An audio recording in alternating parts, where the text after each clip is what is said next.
We are doing the numerology and the astrology for February 17th, 2021. If you add all those numbers together, you get the number 15. And if you add the 1 and the 5 together, you get the number 6. The number 6 is introspective and self-reflective. The best quality of this number is that it is calming and soothing when it is done correctly.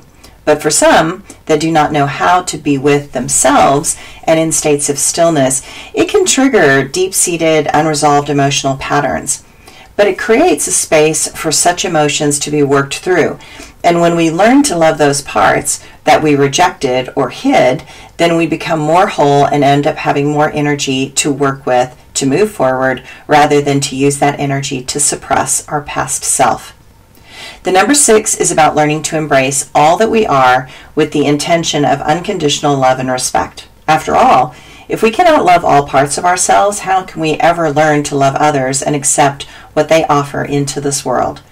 Just because we do not understand someone's gift does not mean that that gift is not essential in the matrix that is our world.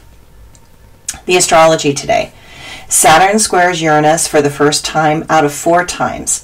These planets will square again in June and November 2021 and then in October of 2022. This astrological pattern will impact everyone throughout 2021. Saturn wants stability and growth, but slow growth. But Uranus wants a revolution and change. We are in the process of manifesting a positive astrological shift that will have great value over time, even though this pattern can display as clashes between the government and those with revolutionary intentions. This is a process of growth that will be necessary. Expect stresses to build because there is a need for freedom, but also a need for stability. I believe we can have both, but there are always those that want to take things to the extreme, and that will not satisfy both of these planets. I believe that innovative progress can be that freedom that so many are seeking. We can bring balance back in, but all systems require rules and codes of conduct. Originality and individuality are beautiful things, but they cannot undermine the essential elements that allow for stability and the processes that generate things building towards a future that will make our descendants proud. Many things will be different as we move forward. Many things. As old patterns unravel and we learn to adapt to a massively changing environment, we look to finding a new balance between convention and innovation. Expect problems and complications. Nothing is simple when you are in a completely different world and one that has never existed previously. One can feel that a lot is going on. Many things are happening below the surface. Some things you might be able to make sense of, and others less so. This can cause frustration and feeling scattered. It is essential to be clear with others from this point on. Opinions are not necessary or important for the forward progression that will happen with or without them. Data is not only unreliable, but intentionally manipulative. So it is best to keep such things entirely out of conversations. Know that you cannot count on some people, but you can expect to be in alignment with you. That is okay. There is no time there to try to convince anyone anymore of anything. Just go forward without them. We have innovative planets in conservative signs, and we have conservative planets in progressive signs. This is creating all these problems. This causes an intensity as we grapple with concepts that never arose before in our life. Mars semi-squares Chiron, making things even more uncomfortable. Expressing emotion seems more problematic than smooth. Challenges arise no matter what your intentions.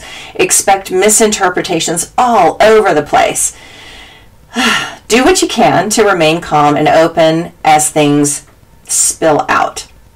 While the moon will be in the comfortable and stabilizing sign of Taurus, it also aligns with Uranus, making feelings not content with accepting what is offered. If that sounded like a lot, it is a lot. Some days are just bigger than others.